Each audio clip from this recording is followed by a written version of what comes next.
जंगल में कबूतर की एक छोटी सी दुकान थी। कालू कव्वे और गोरी कव्वे का बेटा जग्गू कौवा हर रोज की तरह आज फिर कबूतर की दुकान से कुछ न कुछ चुराने के लिए जाता है। अंकल कबूतर, वो आपके पीछे वाली चॉकलेट कितने की है? कौन सी जग्गू, कौन सी चॉकलेट लेनी है आपको? अंकल, वो जो आपके पीछे है। कबूतर जैसे ही अपना मुंह दूसरी दिशा में करता है, जग्गू एक लॉलीपॉप उठाकर अपने पंखों में छुपा लेता है, जिसे कबूतर देख लेता है। रुको रुको, मैं पूछता हूँ तुम्हें। कबूतर ऐसा कहते हुए गुस्से में जग्गू के एक लगा देता है। तुमने मुझे मारा कबूतर, मैं अपनी मम्मा को बताऊंगा। मैंने कौन सा जोर से मारा है बेटा? परंतु आप भी तो सोचो, आप हर रोज मेरी चीजें चोरी करते हो। आपके पिताजी भी सारी जिंदगी चोरियां करते रहे और अब आप भी चोरियां करने लगे हो। बेटा, चोरी करना अच्छी बात नहीं होती। ये लो, ये लॉलीपॉप ले लो। मुझे गुस्सा आ गया था, सॉरी बेटा, मैंने गुस्से में आपके एक लगा दी। जग्गू वो लॉलीपॉप वहीं फेंक कर घर चला जाता है। मैं मम्मा को जाकर बताता हूँ और मम्मा पूछेंगी इस गंदे कबूतर अंकल को। हो तो मुझसे गलती ही गई है। ये गोरी अब मुझे छोड़ेगी नहीं, वो तो हर समय लड़ने के लिए तैयार बैठी होती है। फिर कबूतर गोरी के डर से अपनी दुकान बंद करके चिड़िया के पास जाता है। कबूतर भैया, आपको अच्छे से पता है गोरी तो लड़ाई का बहाना ढूंढती है, अब तो वो लड़े बिना नहीं रहेगी। चिड़िया बहन, उसका बेटा हर रोज मेरी चोरी करता है, न जाने क्यों आज मुझे गुस्सा आ गया। अब मैं भी बहुत डर रहा हूँ। वो जब भी लड़ती है मेरी चोंच पर मारती है। मुझे बहुत डर लग रहा है अब गोरी से। चलो हम जाकर गोरी से माफी मांग लेते हैं। नहीं नहीं चिड़िया, अभी मैं उसके सामने नहीं जाऊंगा। वो तो मुझे देखते ही मारने लगेगी। वो किसी की बात कहाँ सुनती है। मैंने उसके बेटे से सॉरी भी की थी और ये भी कहा था कि मम्मा को घर जाकर ना बताना। अब इतना भी ना डरो, हो सकता है जग्गू घर जाकर ना बताए। परंतु चिड़िया, आज रात मैं अपने घर में नहीं सोऊंगा। आज मैं आपके पास ही सो जाता हूँ। वो रात को हमला करती है, जिस पक्षी से भी लड़ाई होती है उसकी। मम्मा, मम्मा, बहुत मारा मुझे, दुकान वाले गंदे कबूतर ने बहुत मारा। मम्मा, मेरे पैसे भी छीन लिए और मुझ पर चोरी का इल्जाम लगा रहा था। ओए कालू, सुनो, मेरा बेटा क्या कह रहा है। मेरे बेटे पर चोरी का इल्जाम लगाया उस कबूतर ने। जग्गू, कोई ऐसी वैसी हरकत तो नहीं की थी तुमने? शर्म करो कालू, मेरा बेटा ऐसे काम नहीं करता। मेरे बेटे ने कभी चोरी नहीं की। चलो हम अभी जाकर कबूतर से पूछते हैं। फिर गोरी कव्वी और कालू कौवा कबूतर की दुकान की तरफ चले जाते हैं। भाग गया अब दुकान बंद करके। देखा, अगर मेरे बेटे ने चोरी की होती तो ऐसे डर कर भागता ना। जाएगा कहाँ? यही होगा कहीं। हम अभी ढूंढ लेंगे उसे। कौवा और कव्वी कबूतर को इधर उधर देखते हैं। तोते, कहीं कबूतर को देखा है? नहीं नहीं गोरी बहन, मैंने कबूतर को कहीं नहीं देखा। फिर वो दोनों पति पत्नी वापस अपने घर चले जाते हैं। कबूतर यार, अभी अभी कौवा और कव्वी तुम्हें ढूंढ रहे थे। देखा चिड़िया बहन, मैं ना कहता था, वो लड़ने के लिए जरूर आएंगे। चलो अब आप मेरे घर में छुप जाओ। अगर वो यहाँ देखने आए भी तो मैं झूठ बोल दूंगी।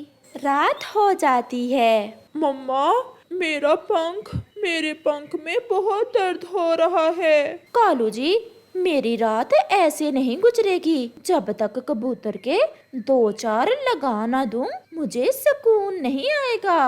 वो डर के मारे कहीं भाग गया है। चलो गोरी, अब रात हो गई है। जिस लॉलीपॉप के लिए उसने मेरे बेटे को मारा, हम उसकी दुकान से वो सारे लॉलीपॉप ही चुरा लाते हैं। हम उसकी दुकान में कुछ भी नहीं छोड़ेंगे। चल कालू, अब मैं देखती हूँ कबूतर कैसे दुकान चलाता है। वो दोनों रात के अंधेरे में जाकर कबूतर की दुकान का ताला तोड़ते हैं और दुकान के अंदर चले जाते हैं। दुकान में अंधेरा था। गोरी पास में पड़ी माचिस उठाकर रोशनी के लिए आग जलाती है।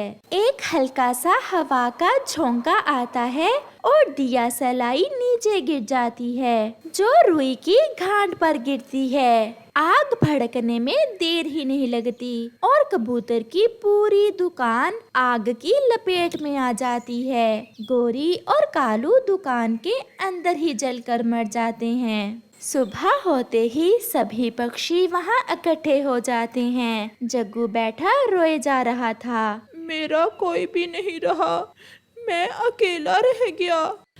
मैंने क्यों झूठ बोलकर मम्मा पापा को गुस्सा दिलाया।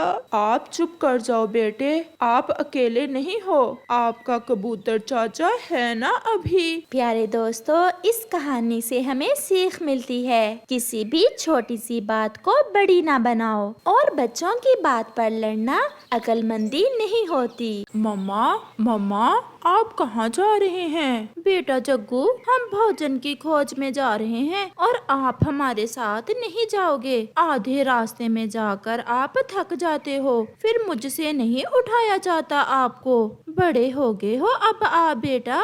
मेरा जग्गू घर में ही रहेगा, है ना बेटे। मैं घर में रहूंगा, परंतु एक काम करते आना मम्मा पापा मेरा। बताओ बताओ बेटा, क्या काम है। पापा, मेरे लिए एक रंग बिरंगी तितली पकड़ कर लेते आना, मुझे तितलियाँ बहुत अच्छी लगती हैं। आप रखोगे कहाँ मेरे बेटे उस तितली को। मम्मा, मैं उसे पिंजरे में बंद कर लूँगा। अच्छा ठीक है, अगर कहीं से मिली तो ले आएंगे। ऐसे कालू कौवा और गोरी कौवी अपने घर से निकलते हैं। वो सीधे पहाड़ों पर जाते हैं। वहाँ से उन्हें भोजन मिल जाता है। कालू जी, मेरे बेटे के लिए कोई तितली भी पकड़नी है अभी। तितली? तितली तो हमें झरने से मिलेगी, वहाँ फूलों पर होती हैं तितलियाँ। चलो फिर झरने पर जाते हैं। वो झरने पर जाकर देखते हैं और उन्हें एक छोटी तितली एक फूल से बातें करती दिख जाती है। कालू कौवा पीछे से जाता है और उसे पकड़ लेता है। कौन हो आप? मेरा क्या दोष है? आपने मुझे क्यों पकड़ लिया? क्योंकि मेरे बेटे जग्गू को तुम बहुत पसंद हो। तो अंकल, आप अपने बेटे को साथ ले आए ना, वो यहाँ आकर मुझसे दोस्ती कर सकता है। हमारा बेटा अभी छोटा है और तुम तो ऐसे शोर कर रही हो जैसे हमने किसी हाथी को पकड़ लिया है। छोटी सी तो हो तुम, अगर तुम इस जंगल में ना भी हुई तो फिर क्या हो जाएगा। रोज जो तितली का दोस्त था वो ये सब देख रहा था।